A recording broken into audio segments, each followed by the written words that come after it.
পেহেলগাঁওয়ে জঙ্গিদের গুলিতে নির্দোষ পর্যটকদের মৃত্যুতে ২৬ জন মহিলার সিঁদুর মোছার বদলা অপারেশন সিঁদুর। মধ্যরাতে ভারতীয় সেনার ত্রিফলা আক্রমণে পাকিস্তানের ৯ জঙ্গি ঘাঁটি ধ্বংসসহ কমপক্ষে ৩০ জন জঙ্গি নিকেশ। এ নিয়ে ভারত সরকারের পক্ষে সাংবাদিক বৈঠকে বিদেশ সচিব বিক্রম মিশ্রির সঙ্গে দেখা গেল দুই মহিলা, কর্নেল সোফিয়া কুরেশি ও কমান্ডার বমিকা সিংহ। আর তাতেই যেন প্রতিধ্বনিত হলো ভারতীয় নারী শক্তির জয়। সোফিয়া ৩৫ বছরের সেনা অফিসার, কর্পস অফ সিগন্যালসে কর্মরত। ২০১৬ সালে তিনি এযাবৎকালের বিদেশি সামরিক মহড়া এক্সারসাইজ ১৮-এ সেনা দলকে নেতৃত্ব দেন।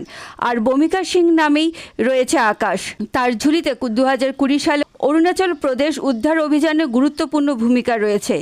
২০৫০ কিমি উড়ানের এবং চেতক আর চিতা নামের কপ্টার চালানোর অভিজ্ঞতা।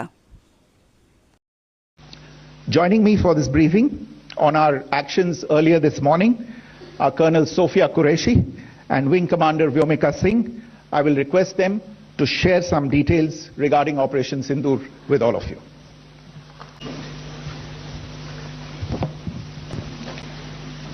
सुप्रभात देवियों और सज्जनों, मैं कर्नल सोफिया कुरैशी और मेरे साथ विंग कमांडर व्योमिका सिंह आज आपको 6 से 7 मई 2025 की रात 1:05 से 1:30 बजे के बीच भारतीय सशस्त्र बलों द्वारा अंजाम दिए गए ऑपरेशन सिंदूर के बारे में जानकारी देंगे।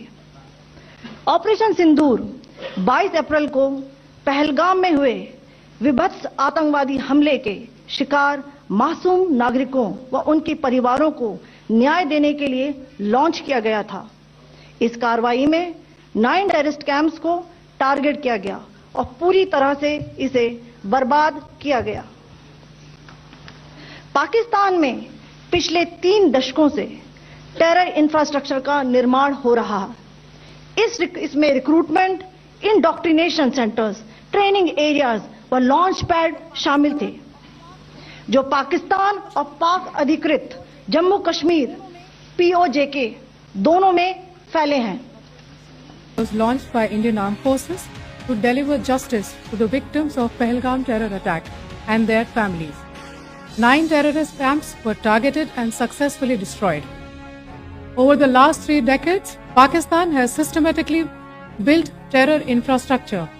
It is a complex web of recruitment and indoctrination centers, training areas for initial and refresher courses, and launch pads for handlers.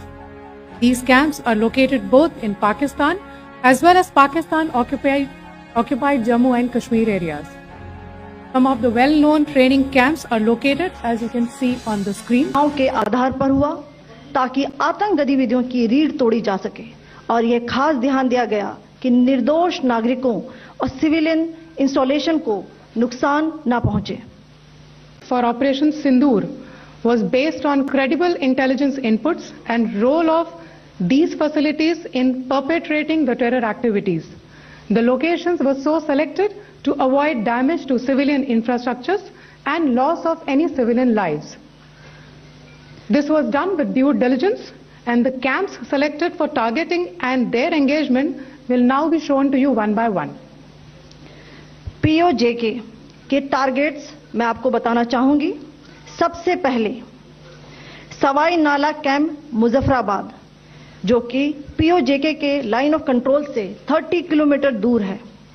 यह एक लश्कर-ए तौयबा का ट्रेनिंग सेंटर था। 20 अक्टूबर 2024 सोनमर्ग, 24 अक्टूबर 24 गुलमर्ग, 22 अप्रैल 2025 पहलगाम, इन हमलों के आतंकियों ने यहीं से प्रशिक्षण लिया था। सैयदना बिलाल कैंप मुजफ्फराबाद, यह एक जैश ए मोहम्मद का स्टेजिंग एरिया है। यह हथियार, विस्फोटक और जंगल सर्वाइवल ट्रेनिंग का केंद्र भी था। गुलपुर कैंप कोटली, यह LOC से 30 किलोमीटर दूर था। लश्कर-ए तौयबा का बेस था, जो रजौरी, पुंछ में सक्रिय था। 20 अप्रैल 2023 को पुंछ में और 9 जून 2024 को तीर्थ यात्रियों के बस हमले में यहीं से आतंकी को ट्रेन किया गया था।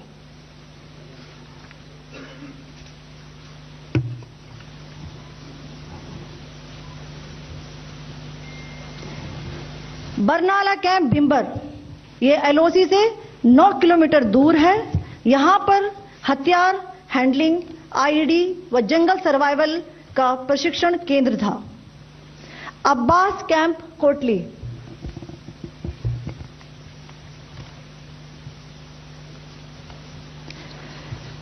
यह एलओसी से 13 किलोमीटर दूर है। लश्कर तौयबा का फिदाइन यहां तैयार होता था। इसकी कैपेसिटी 15 टेररिस्ट को ट्रेन करने की थी।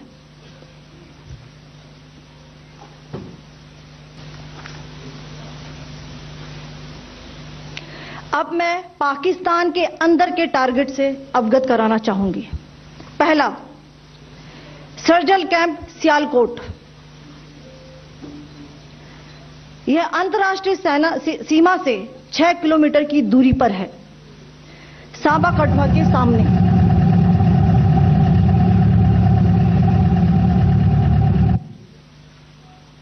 मार्च 2025 में जम्मू एंड कश्मीर पुलिस के 4 जवानों को की जो हत्या की गई थी, उन आतंकवादियों को इसी जगह पर ट्रेन किया गया था। दूसरा, महमूना जाया कैंप सियालकोट, यह 18 से 12 किलोमीटर आईबी से दूर था। हिजबुल मुजाहिदीन का बहुत बड़ा कैंप था। यह कठुआ जम्मू क्षेत्र में आतंक फैलाने का नियंत्रण केंद्र था। पठानकोट एयरफोर्स बेस पर किया गया हमला भी इसी कैंप से प्लान और डायरेक्ट किया गया था। मरकज ताइबा मुरीद के, यह आईबी से 18 से 25 किलोमीटर दूरी पर है। 2008 के मुंबई हमले के आतंकी भी यहीं से प्रशिक्षित हुए थे। टारगेट 10 हुआ, एंक्लोजर सेम ही है। 7 it is hit the target. हाँ हाँ।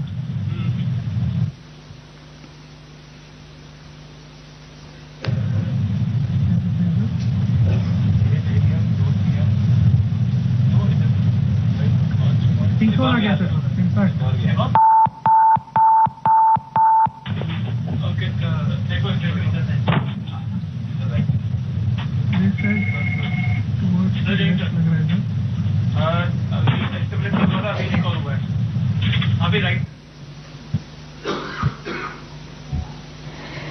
मरकज सुभान अल्लाह भावलपुर, यह इंटरनेशनल बाउंड्री से 100 किलोमीटर दूर है। जैश ए मोहम्मद का मुख्यालय था।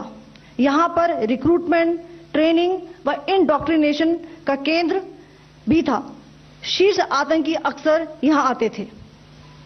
मैं आप सबको बताना चाहती हूं कि किसी भी सैन्य ठिकाने का निशाना नहीं बनाया गया और अभी तक किसी तरह की नागरिक क्षति की रिपोर्ट नहीं है। धन्यवाद। जय Hind. The strike on the terror camps were undertaken through precision capability, as shown to you. A niche technology weapons with careful selection of warheads was ensured so that there will be no collateral damage. The point of impact in each of the target was a specific building or a group of buildings. All the targets were neutralized with clinical efficiency, and the results reiterate the professionalism of the Indian Armed Forces in the planning and execution of their operations. No military establishments were targeted. India has demonstrated considerable restraint in its response. However, it must be said that the Indian Armed Forces are fully prepared to respond to Pakistani misadventures, if any, that will escalate the situation. Jai Hind, and thank you very much. Ladies and gentlemen, friends in the media, I ask your indulgence today in view of the fact that this is still an evolving situation. We will therefore not be able to take questions and answers today, but we will come back for more updates and more briefings shortly. Thank you all very much for joining us this morning. Thank you. Jai Hind.